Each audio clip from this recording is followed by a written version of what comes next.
Hello students of class 9th. Now let's move on to part number 3rd of our chapter Constitutional Design. इस chapter में हम पढ़ रहे थे कि जो इंडियन कॉन्स्टिट्यूशन है ना, भारतीय संविधान है, वो किस तरीके से फॉर्म हुआ। पहले हमने नेल्सन मंडेला की स्टोरी पढ़ी, साउथ अफ्रीका है ना, अपार्थीड के बारे में पढ़ा। The discrimination between blacks and whites is called apartheid. कैसे नेल्सन मंडेला ने उसके खिलाफ प्रोटेस्ट चलाया और कैसे वो जेल गए और फिर बाद में आके अफ्रीकन प्रेसिडेंट बने। फिर उसके बाद इंडियन कॉन्स्टिट्यूशन में हम पढ़ रहे थे कि कैसे इंडियन कॉन्स्टिट्यूशन बना, कितने मेंबर्स थे असेंबली में, कितने साल लगे ना। अब आपको इस पार्ट में मुझे पढ़ाना है इंपॉर्टेंट मेंबर्स, है ना। कौन कौन से इंपॉर्टेंट मेंबर्स आपकी असेंबली में थे, है ना। मेनली हम 4 मेंबर्स की यहाँ पे बात करेंगे। इनके बारे में ही पूछा जाता है एग्जाम में। वैसे मैंने लास्ट लेक्चर में बताया था कि 299 मेंबर्स टोटल थे, है ना, लेकिन हमें इनके बारे में ही याद रखना है मेनली, जो मैं आपको बोर्ड पे बता रहा हूँ। पहले मेंबर थे इंपॉर्टेंट सरदार वल्लभ भाई पटेल।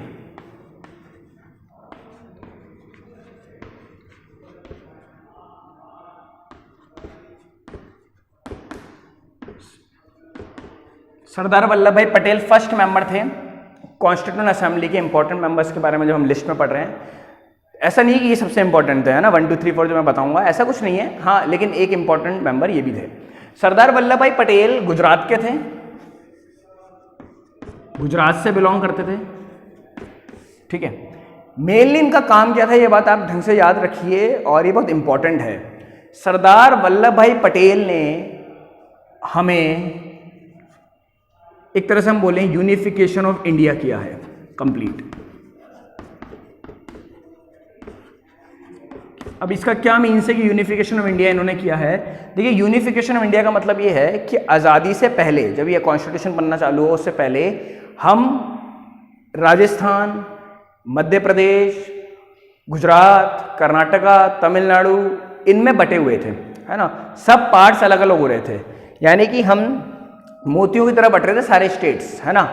राजस्थान अलग था, मध्य प्रदेश अलग था, गुजरात अलग था, कर्नाटका, तमिलनाडु, ऐसे जाने कितने स्टेट्स थे, है ना, ये सब अलग थे।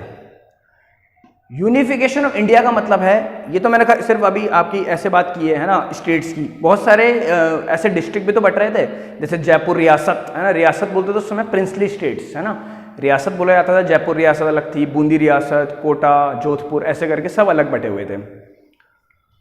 सरदार वल्लभ भाई पटेल ने इन सब मोतियों को उठाकर एक माला बनाई और उस माला का नाम इंडिया पड़ा। ऐसा आप ध्यान रखिए, यानी कि इन सब स्टेट्स को, इन सब रियासतों को साथ में लाने का काम, यूनाइट करने का काम किसने किया? सरदार वल्लभ भाई पटेल ने यूनाइट किया। इस वजह से नाम पड़ा यूनिफिकेशन ऑफ इंडिया, इन्होंने किया है। यूनिफिकेशन मतलब कि आज जो हम इंडिया देखते हैं ना, जिसमें महाराष्ट्र, कर्नाटका, तमिलनाडु, राजस्थान, मध्य प्रदेश, गुजरात, बहुत सारे स्टेट्स हैं, है ना, 28 स्टेट्स, 9 यूनियन टेरिटरीज हैं, ये सब साथ में लाने का काम सरदार वल्लभ भाई पटेल ने किया था।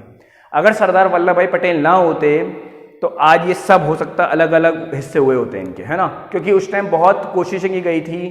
सरदार वल्लभ भाई पटेल ने बहुत मेहनत की इसको यूनिफिकेशन करने में, क्योंकि बहुत सारी रियासतों के राजा, हम बोले एटीट्यूड वाले थे। जैसे जोधपुर थी राजस्थान की रियासत, जोधपुर के महाराजा, या ऐसी बहुत सारी रियासतें थी जिनके महाराजा ये चाहते थे कि हम तो इसको अलग कंट्री बनाएंगे, जोधपुर एक अलग देश बनेगा या अलग स्टेट बनेगा, जयपुर एक अलग स्टेट बनेगा, जैसलमेर पाकिस्तान में जाएगा, वहाँ के राजा ने ये मांगा था। तो बात ये है, इन सबको साथ में लाने का काम सरदार वल्लभ भाई पटेल ने बड़ी अच्छी तरीके से किया, सक्सेसफुली तरीके से किया। सरदार वल्लभ भाई पटेल को जब हमें आज़ादी मिली, उस समय पे फर्स्ट होम मिनिस्टर बनाया गया इंडिया का, ठीक है, पहले गृह मंत्री वो बने।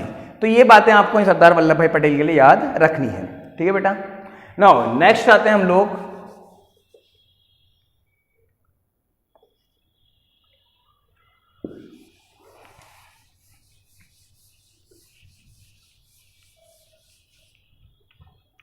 डॉक्टर राजेंद्र प्रसाद। इनका मैंने आप लोगों को पहले ही बताया था, है ना, वापस एक बार रिवाइज कर लेते हैं डॉक्टर राजेंद्र प्रसाद के बारे में। डॉक्टर राजेंद्र प्रसाद जब कॉन्स्टिट्यूशन असेंबली बनी तो उस कॉन्स्टिट्यूशन असेंबली के चेयरमैन थे। पूरे 299 मेंबर्स को संभालने का काम उन्हें एक साथ बिठाने का काम और ढंग से उस हाउस को जिसमें वो बैठते थे और मीटिंग्स होती थी उसको अच्छे से चलाने का काम डॉक्टर राजेंद्र प्रसाद का था, है ना। He was the chairman of the constituent assembly at that time and after the formation of constitution he also became the first president of India. यही भारत के प्रथम राष्ट्रपति भी बने, ठीक है। नाउ थर्ड, ये मैं आपको पहले ही बता चुका हूँ, इसलिए मैंने लिखा नहीं है। क्वेश्चन आंसर्स में मैं write a short note on Rajendra Prasad, ऐसे करके हम एक क्वेश्चन फॉर्म कर लेंगे, ठीक है। डॉक्टर बी आर अम्बेडकर, इनका नाम भी पहले आ चुका है इस चैप्टर में और मैंने आप लोगों को एक्सप्लेन भी करा।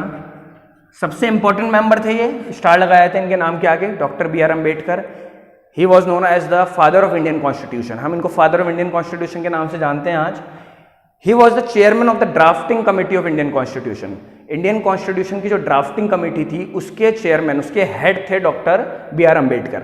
ड्राफ्टिंग कमेटी का काम ये था कि सबके सुझावों को ले, सबके विचारों को, जितने भी 299 मेंबर्स असेंबली में हैं सबकी बात को सुने और एक ऐसा ब्लूप्रिंट बनाए कि हाँ फाइनलाइज करें कि फाइनल जो कॉन्स्टिट्यूशन होगा वो कुछ ऐसा होगा। एडिट करने का काम था इनका, गलत बात को बाहर करे और सही बात को उसमें शामिल करे। बहुत मुश्किल काम होता है ये, है ना, क्योंकि इतने सारे मेंबर्स हैं, सबकी बात को भी आपको रखना है, क्योंकि अगर एक भी मेंबर खड़ा होता है कि मेरी बात क्यों नहीं सुनी जा रही तो काफ़ी डिस्प्यूट हो सकते हैं। तो सबको साथ में लेने का काम डॉक्टर बी आर अम्बेडकर ने किया, काफ़ी सक्सेसफुली वर्क किया, इसलिए ये बाद में फादर ऑफ इंडियन कॉन्स्टिट्यूशन भी कहलाए। मैंने पहले ही बताया था इन दोनों में डिफरेंस है, आप लोगों को मेंशन करके रखना है। डॉक्टर राजेंद्र प्रसाद चेयरमैन थे कॉन्स्टिट्यूएंट असेंबली के और doctor B R Ambedkar chairman थे ड्राफ्टिंग कमेटी के। There is a difference between the both, okay. फिर हम लास्ट वर्ड और कर लेते हैं, लास्ट पर्सन और कर लेते हैं, that is Pandit Jawaharlal Nehru.